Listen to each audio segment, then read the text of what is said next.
చిన్న ప్రార్థన చేసుకుని ఈరోజు వాక్యం మనం ధ్యానించుకుందాం. మహోన్నతుడా, మహాపరిశుద్ధుడా, గొప్ప దేవుడా, తండ్రి, మీ ఆత్మ ద్వారా, మీ వాక్యం ద్వారా మీరే మాతో మాట్లాడవలసిందిగా, మమ్మలను ముందుకు నడిపించవలసిందిగా నజరేయుడైన యేసుక్రీస్తు వారి పరిశుద్ధ నామంలో మిమ్మల్ని ప్రార్థించి ప్రతిమాలి వేడుకుంటున్నాము మా ప్రియ పరలోకపు తండ్రి. ఆమేన్. ఏమండి, ఈరోజు మన యొక్క వాక్యాంశముగా expect great things from the Lord and attempt great things from the Lord. అంటే దేవుని నుండి గొప్ప వాటిని ఆశించుడి మరియు దేవుని కొరకు గొప్ప వాటిని చేపట్టుడి. హల్లెలూయా. ఈరోజు మన వాక్యాంశం ఏంటండి? Expect great things from the Lord and attempt great things for the lord. మరి ఈ వాక్యాన్ని, ఈ అంశాన్ని ఈరోజు మనం తీసుకుంటున్నాం. ముందుగా ఈ మాట చెప్పింది ఎవరో తెలుసా అండి? వన్ ఆఫ్ ద గ్రేటెస్ట్ మిషనరీగా పిలువబడినటువంటి విలియం కేరీ గారు మరి ఈ మాటను ఆయన చెప్పారండి. మరి ఆయన చెప్పినట్టుగానే దేవుని కొరకు ఆయన అద్భుతంగా ఆయన పరిచయం చేయగలిగారు. మరి అదే మాటను ఈరోజు మన యొక్క వాక్యాంశంగా మనం తీసుకుందాం. ముందుగా బైబిల్ గ్రంథంలో యేసుక్రీస్తు ప్రభు చెప్పినటువంటి ఒక ఉపమానాన్ని మనం చూద్దాం. మత్తయి సువార్త 13వ అధ్యాయంలో, మాథ్యూ చాప్టర్ 13 verse 3 to 7. మత్తయి సువార్త 13వ అధ్యాయము 3వ వచనం నుండి 7 వరకు.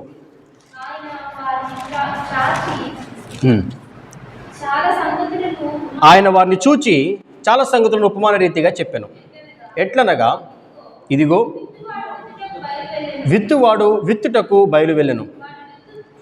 వాడు విత్తుచుండగా కొన్ని విత్తనములు త్రోవ పక్కన పడెను. పక్షులు వచ్చి వాటిని మృంగివేసెను. కొన్ని చాలా మన్ను లేని రాతి నెలను పడెను. అక్కడ మన్ను లోతుగా ఉండనందున అవి వెంటనే మొలిచెను, కానీ సూర్యుడు ఉదయించినప్పుడు అవి మాడి వేరు లేనందున ఎండిపోయాను. కొన్ని ముండ్ల పొదల్లో పడెను. ముండ్ల పొదలు ఎదిగి వాటిని అణిచివేసెను. కొన్ని మంచి నెలను పడి ఒకటి 100 ఒకటి 60 ఒకటి 30 ఫలించెను. చెవులు గలవాడు వినుగాక అని చెప్పాను. దేవునికి స్తోత్రం. హల్లెలూయా. చదవబడినటువంటి ఈ వాక్య భాగంలో మనం జాగ్రత్తగా పరిశీలన చేస్తే కొన్ని త్రోవ పక్కన పడ్డాయి, కొన్ని మన్ను లేని రాతి నెలను పడ్డాయి, కొన్ని ముండ్ల పొదలలో పడ్డాయి. ఈ ఉపమానాన్ని యేసుక్రీస్తు ప్రభు చెప్పిన తర్వాత శిష్యులు ఆయన దగ్గరకు వచ్చి, అయ్యా, ఈ ఉపమానం యొక్క భావం ఏంటి అని అడిగినప్పుడు మరి ప్రభు వారికి వివరంగా తెలియజేస్తారు. మరి కొంతమంది దేవుని వాక్యాన్ని వింటారు, కానీ వాటిని గ్రహింపకుండా వారు తొలగిపోతారు. కొంతమంది దేవుని వాక్యాన్ని విని కొంతకాలం నమ్మకంగా ఉంటారు. ఆ తర్వాత మరి వారికి ఉన్నటువంటి ఈ ఐహిక విచారముల చేత, ఈ యొక్క రకరకాల ఈ యొక్క ధనం పట్ల వారికి ఉన్నటువంటి ఆపేక్షను బట్టి, ఇంకా రకరకాల కారణాల వల్ల వారు దేవునికి దూరంగా వెళ్ళిపోతారు అని చెప్పి మరి యేసుక్రీస్తు ప్రభు ఆ తర్వాత వచనాల్లో చాలా క్లియర్గా ఎక్స్ప్లెయిన్ చేస్తారండి.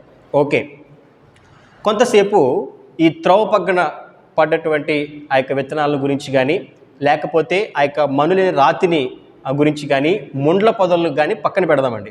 కొంతసేపు మంచి నేలను పడిన విత్తనాల గురించి మనం ఆలోచించేద్దాం.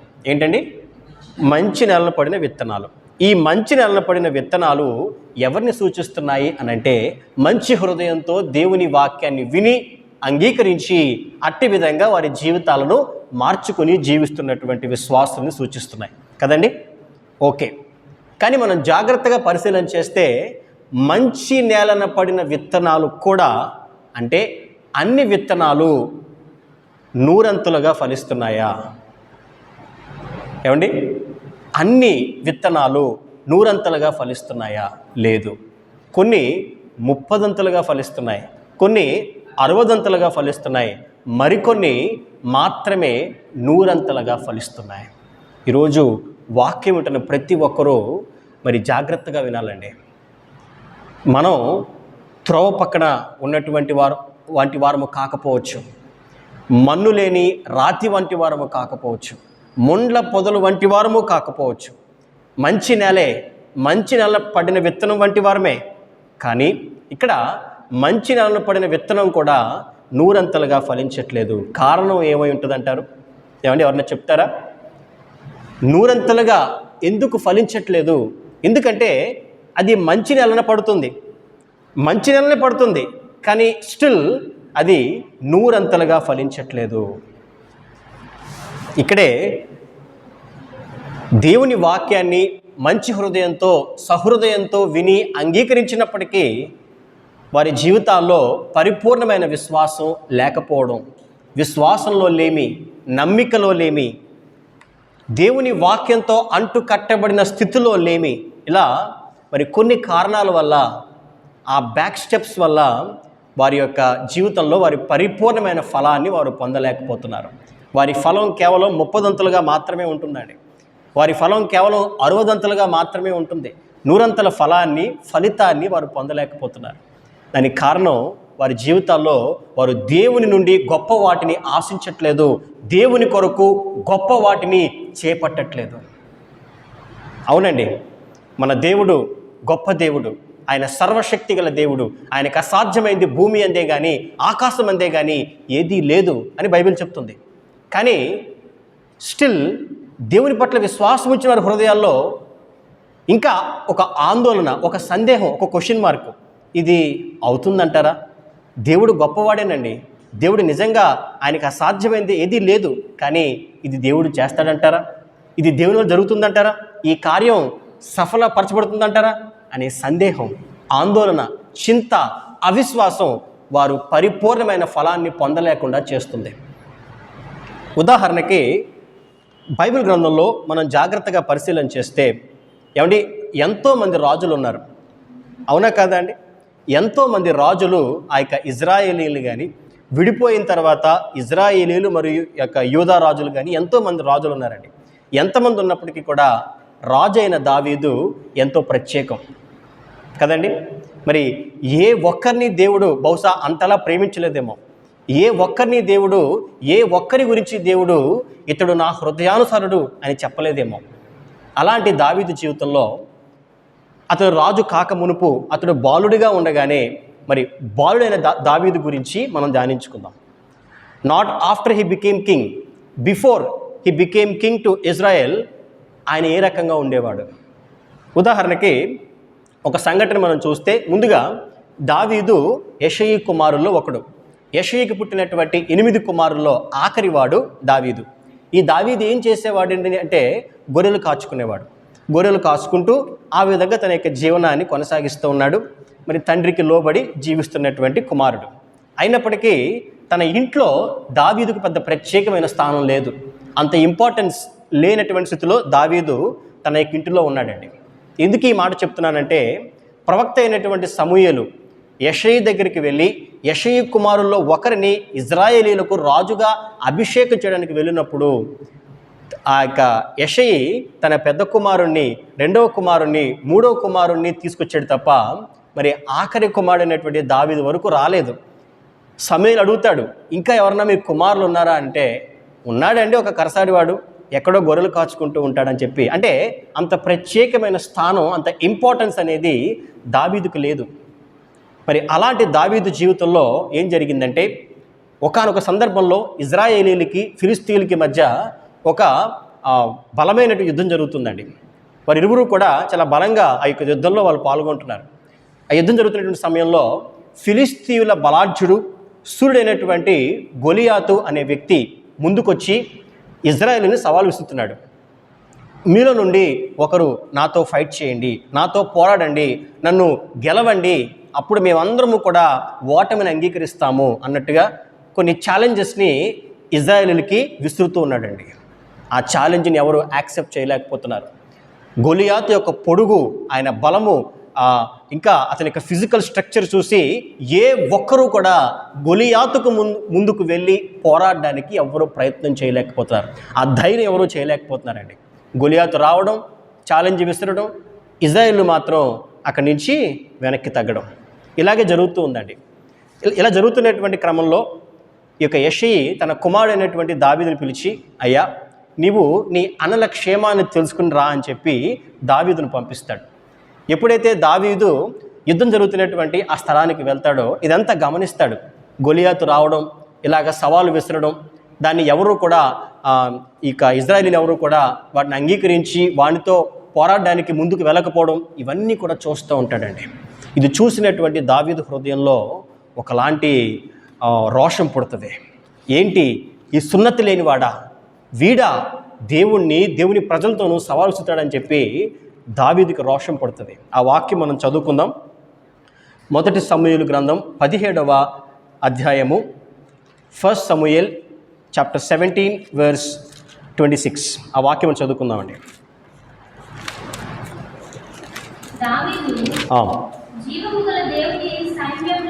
జీవము గల దేవుని సైన్యములను తిరస్కరించుటకు ఈ సున్నతి లేని ఫిలిస్తీయుడు ఎంతటి వాడు, వాణ్ణి చంపి ఇజ్రాయేలు నుండి ఈ నింద తొలగించిన వానికి బహుమతి ఏమని తన యొద్ద నిలిచిన వారిని అడుగగా. చాలు. ఇక్కడ మనం జాగ్రత్తగా చూస్తే దావీదు అంటున్నాడు, జీవము గల దేవుని సైన్యములను తిరస్కరించిన ఈ సున్నతి లేని ఫిలిస్తీయుడు, వీడా దేవుని ప్రజల్ని వాడు ఈ రకంగా మాట్లాడతాడు, వీని ఎలాగైనా చంపాలి, వీడిని చంపితే ఏంటి బహుమానం అని చెప్పి అక్కడ దావీదు అడుగుతున్నాడండి. అడగడం మాత్రమే కాదు, మరి హృదయంలో ఒక నిర్ణయం తీసుకున్నాడు. ఈరోజు ఎలాగైనా వీరితో పోరాడి వీడిని జయించాలని చెప్పి దావీదు ముందుకెళ్తాడండి. దావీదు ముందుకెళ్ళినప్పుడు మరొక వాక్యం మనం చదువుకుంటే, మరి ఒక ఖడ్గమో లేకపోతే ఇంకొకటో దావీదు తీసుకెళ్ళలేదండి. తన యొక్క ఆయుధాలుగా అతను ఏం తీసుకెళ్ళాడంటే, 40వ వచనంలో తన కర్ర చేత పట్టుకొని ఏటి లోయలో నుండి 5 నున్నటి రాళ్ళను ఏరుకొని చిక్కములో నుంచుకొని వడిసెలా చేత పట్టుకొని ఆ ఫిలిస్తీయుని చేరువకు పోయెను. కొన్ని చిన్న రాళ్ళు మరియు ఒక వడిసెలా చేత పట్టుకొని గొలియాతుతో పోరాడడానికి దావీదు ముందుకెళ్తున్నాడండి. గొలియాత్ యొక్క హైట్ అంట అప్రాక్సిమేట్గా 9 feet 9 inches.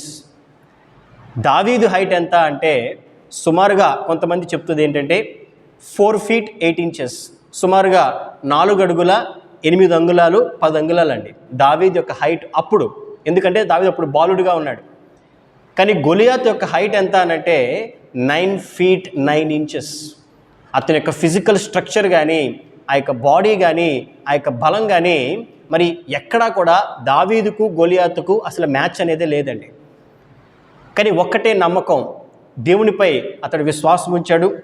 దేవుని కొరకు రోషంగా నిలబడాలి అని అనుకున్నాడు. తన శక్తిని చూసుకోలేదు, తన బలాన్ని చూసుకోలేదు, ముందుకు ధైర్యంగా వెళ్ళి పోరాడాడు. ఎప్పుడైతే అతడు ముందుకెళ్ళాడో మరి ఆ గొలియాత్ అంటున్నాడు, ఏంటి నువ్వు కర్ర తీసుకొచ్చి నేను కుక్కను అనుకుంటున్నావా అని చెప్పి చాలా హేళనగా మాట్లాడతాడండి. ఆ తర్వాత ఎప్పుడైతే దావీదు తన యొక్క వడిసెలు విసిరి ఆ రాయిని అతని మీద విసురుతాడో అది వెళ్ళి సరిగ్గా 2 కళ్ళ మధ్య ఆ నుదుటి దగ్గర ఆ రాయి తగులుతుంది. ఎప్పుడైతే ఆ రాయి తగులుతుందో వెంటనే గొలియాతు కింద పడిపోతాడండి. అప్పుడు దావీదు అక్కడికి వెళ్ళి వానికత్తుతోనే వాని తల నరికి ఆ రోజు గొలియాతుని జయిస్తాడు. హల్లెలూయా. ఏమండి, ఇక్కడ దావీదు గొలియాతుతో పోరాడవలసిన అవసరం లేదు. అతడు చక్కగా హాయిగా తన జీవితంలో దేవుని స్తుతిస్తూ సితారా వాయిస్తూ గొర్రెలు కాచుకుంటూ ఒక ప్రశాంతమైన జీవితాన్ని అతడు జీవిస్తున్నాడు. దేవునితో చక్కగా మంచి సహవాసంలో ముందుకెళ్తున్నాడు. గొలియాతుతో పోరాడాల్సిన రిస్క్ దావీదు తీసుకోవాల్సిన అవసరం లేదు. కానీ ఆ రోజు దేవుని కొరకు మరి నేను గొప్ప వాటిని చేపట్టాలి, దేవుని కొరకు రోషం కలిగి నేను నిలబడాలి అనే ఉద్దేశంతో దావీదు ఆ విధంగా ముందుకెళ్ళాడండి. ఎప్పుడైతే when he attempted great things for the lord, ఎప్పుడైతే దేవుని కొరకు గొప్ప వాటిని చేపట్టాడో దేవుడు దావీదును బహుగా దీవించాడు. ఆ తర్వాత అదే దావీదు ఇజ్రాయేలుకి రాజు అయ్యాడు, అతను చక్రవర్తి అయ్యాడు. అద్భుతంగా దేవుని కొరకు గొప్పగా జీవించాడండి. 40 సంవత్సరాల పాటు ఇజ్రాయెల్ని పరిపాలించాడు. దేవుని మందిరానికి కావలసిన సమస్తాన్ని దావీదు ఏర్పాటు చేసినట్లుగా బైబిల్లో ఉంది. ఏ ఒక్కరిని మరి ఏ ఒక్కరి నిమిత్తము అన్నటువంటి మాట దేవుడు అన్నాడు, దావీదు నా హృదయానుసారుడు అనే మాట దేవుడు దావీదు గురించి మాట్లాడాడండి. ఎప్పుడైతే దావీదు తన జీవితంలో దేవుని కొరకు గొప్ప వాటిని చేపట్టాడో, గొప్పగా ఆశీర్వదింపబడ్డాడు, తన జీవితంలో 100 ఫలాన్ని పొందుకోగలిగాడు. ఈరోజు మన జీవితాల్లో మనం ఏ రకంగా జీవిస్తున్నాం? మనం కష్టంలో ఉన్నప్పుడు, ఇబ్బందుల్లో ఉన్నప్పుడు మనం దేవుని ప్రార్థిస్తాం. మనకి దేవుడు సహాయం చేస్తాడు, ఒక చక్కని అవకాశం ఇస్తాడు. అదొక ఉద్యోగం అవనివ్వండి, ఒక వ్యాపారం అవనివ్వండి, మళ్ళీ అది ఏదైనా అవనివ్వండి, ఒక మంచి ఆరోగ్యం అవనివ్వండి. దేవుని ద్వారా మనం పొందుకున్న తర్వాత అమ్మయ్య నాకు దేవుడు ఇచ్చాడు, ఇప్పుడు ఎంతో హాయిగా ఎంతో ప్రశాంతంగా నా జీవితం ముందుకెళ్తుంది, ప్రభువా మీకే స్తోత్రం నాయన అని చెప్పి మనం ఊరుకోకూడదండి. ప్రభువా మరి ఎన్నిక లేని ఇంతలా నన్ను దీవించావు కదా, ఇంతలా నన్ను ఆశీర్వదించావు కదా, నీ కొరకు నేనేం చేయగలను? నీ కొరకు నేను గొప్ప వాటిని ఏ రకంగా నేను చేపట్టాలి నాయన అనే భారంతో, అనే రోషంతో మనం దేవుని కొరకు నిలబడగలగాలి. హల్లెలూయా. ఎప్పుడైతే మనం ఆ విధంగా మనం ముందుకెళ్ళగలుగుతామోనండి, మన జీవితాల్లో 30 కాదు, 60 కాదు, 100 ఫలాన్ని మన బ్రతుకుల్లో మనం చూడగలుగుతాం. హల్లెలూయా. మరి మరొక ఉదాహరణ మనం బైబిల్లో చూసినట్లయితే, దేవుని కొరకు రోషంగా నిలబడినటువంటి ఆ యొక్క షద్రకు, మేషకు, అబేద్నెగో. రాజు అయినటువంటి నెబుకద్నెజరు తన కొరకు ఒక బంగారు ప్రతిమను ఆయన చేయించుకున్నాడండి. ఆ యొక్క బబులోను దేశంలో ఒక ప్రాంతం దాటిని నిలబెట్టి ఆయన ఇచ్చినటువంటి ఆజ్ఞ ఏంటంటే, ఆ యొక్క బంగారు ప్రతిమకు అందరూ సాగిలపడాలి. ఎవరైతే దానికి సాగిలపడరో, ఎవరైతే సాగిలపడి నమస్కరింపరో వారిని తీసుకెళ్ళి అగ్నిగుండంలో వేయాలని చెప్పి ఒక కఠినమైనటువంటి భయంకరమైన ఆజ్ఞను ఆ రోజు చక్రవర్తి అయినటువంటి నెబుకద్నెజరు అక్కడ ఆర్డర్ని పాస్ చేశాడు. ఆ ఆర్డర్ని పాస్ చేశారని తెలిసినప్పటికీ కూడా షద్రకు, మేషకు, అబేద్నెగో వారు ముగ్గురు ఆ యొక్క బంగారు ప్రతిమకు సాగిలపడడానికి వారు ఎంత మాత్రమూ అంగీకరించలేదండి. ఈ విషయం రాజుకు తెలిసి ఆయన అడుగుతున్నాడు. ఆ వాక్యం మనం చదువుకుందాం. దానియేలు గ్రంథం 3వ అధ్యాయము, దానియేలు గ్రంథము 3వ అధ్యాయము 11 and 12 మనం చదువుకుందామండి. సాగిలపడి నమస్కరింపని వారెవరో వాడు మండుచున్న అగ్నిగుండములో వేయవలెను. రాజా తాము షద్రకు, మేషకు, అబేద్నెగో అను ముగ్గురు యూదులను బబులోను దేశములోని రాజ్యకార్యములు విచారించుటకు నియమించితిరి. ఆ మనుషులు తమరి ఆజ్ఞను లక్ష్య పెట్టలేదు, తమరి దేవతలను పూజించటలేదు, తమరు నిలువబెట్టించిన బంగారు ప్రతిమకు నమస్కరించుటయే లేదు అనిరి. ఎప్పుడైతే ఈ విషయం తెలుస్తుందో మరి అడుగుతాడు, ఆ యొక్క షద్రకు, మేషకు, అబేద్నెగోని వార్నింగ్ ఇప్పిస్తాడు, అగ్నిగుండంలో పడేస్తానని చెప్తాడండి. దానికి వారు ఇచ్చిన రిప్లై ఏంటంటే 16వ వచనంలో, షద్రకును, మేషకును, అబేద్నెగోయు రాజుతో ఇలాగూ చెప్పిరి, నెబుకద్నెజరు ఇందును గురించి నీకు ప్రత్యుత్తరం ఇవ్వాలన్న చింత మాకు లేదు. మేము సేవించుచున్న దేవుడు మండుచున్న వేడిమి గల ఈ అగ్ని గుండముల నుండి మమ్మల్ని తప్పించి రక్షించుటకు సమర్థుడు, మరియు నీ వశమున పడకుండా ఆయన మమ్మల్ని రక్షించును. ఒకవేళ ఆయన రక్షింపకపోయినను రాజా నీ దేవతలను మేము పూజింపమనియు నీవు నిలువబెట్టించిన బంగారు ప్రతిమకు నమస్కరింపమనియో తెలుసుకొనుము. ఏమండి, షద్రకు, మేషకు, అబేద్నెగో మాట్లాడుతుంది ఒక మనిషితో కాదు, ఒక సైనికుడితో కాదు, ఒక సామాన్యునితో కాదు, ఒక మహాచక్రవర్తితో, అనేక ఆ యొక్క సంస్థానాలకు అధిపతి, ఒక గొప్ప చక్రవర్తి. He is ruling everything at that moment. అలాంటి ఒక నెబుకద్నెజరుతో అంటున్నాడు, ఓ నెబుకద్నెజరు నీకు సమాధానం చెప్పాలన్న చింత మాకు లేదు. అగ్నిగుండంలో పడేస్తావా? అందులో నుంచి రక్షించగల సమర్థుడు మా దేవుడు, గుర్తుపెట్టుకో. ఒకవేళ రక్షింపకపోయినప్పటికీ నీ దేవతలను మేము పూజించం, గుర్తుపెట్టుకో అని చెప్తున్నారండి. One of the strongest replies దేవుని కొరకు బహుబలంగా రోషం కలిగి నిలబడినటువంటి వ్యక్తులు షద్రకు మేషకు అబేద్నెగో. ఎప్పుడైతే వారు ఆ రకంగా మాట్లాడారో ఇమ్మీడియట్గా రాజు అన్నాడు, తీసుకెళ్ళి ఆ వేడిని మరింత పెంచి దాన్ని తీవ్రపరిచి అందులో పడేయండి అని చెప్తాడండి. ఎప్పుడైతే వీరిని తీసుకెళ్ళి అందులో పడేస్తారో, మీకు తెలుసా, ఏ సైనికులైతే వీరిని తీసుకెళ్ళి అందులోకి తోసేవారు ఉంటారో ఆ అగ్ని వేడి వల్ల ఆ సైనికుల్లో కొంతమంది చనిపోయారంటండి. అది అంత భయంకరమైన వేడి, అంత భయంకరమైన అగ్నిలోకి ఎప్పుడైతే వీరి ముగ్గురిని వారు తోసేశారో అక్కడ ఒక అద్భుతం జరిగింది. ఆ వాక్యం మనం చదువుకుందాం. మరి 24వ వచనంలో, రాజుకు నెబుకద్నెజరు ఆశ్చర్యపడి తీవ్రముగా లేచి, మేము 3 మనుషులను బంధించి ఈ అగ్నిలో వేసితిమి కదా అని తన మంత్రులను అడిగాను. వారు, రాజా సత్యమే అని రాజుతో ప్రత్యుత్తరం ఇచ్చిరి. అందుకు రాజు, నేను 4 మనుషులు బంధకములు లేక అగ్నిలో చూచుచున్నాను, వారికి హాని ఏమీ కలుగలేదు.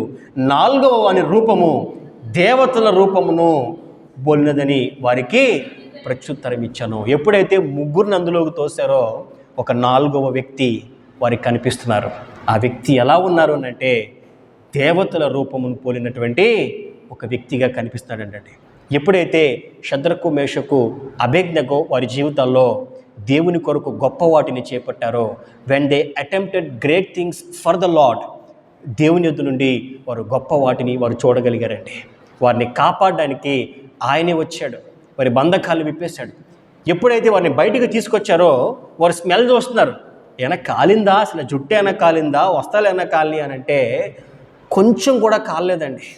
వారు ఎలాగైతే లోపలికి తోసివేయబడ్డారో అదే విధంగా బయటికి తీసుకొచ్చాడు. అద్భుత రీతిలో, ఆశ్చర్యకర రీతిలో దేవుడు ఆ రోజు వారి ముగ్గురిని కాపాడాడండి. ఇక్కడ మనం జాగ్రత్తగా పరిశీలించాల్సింది అక్కడ వారి ముగ్గురిని మాత్రం కాపాడడం కాదండి.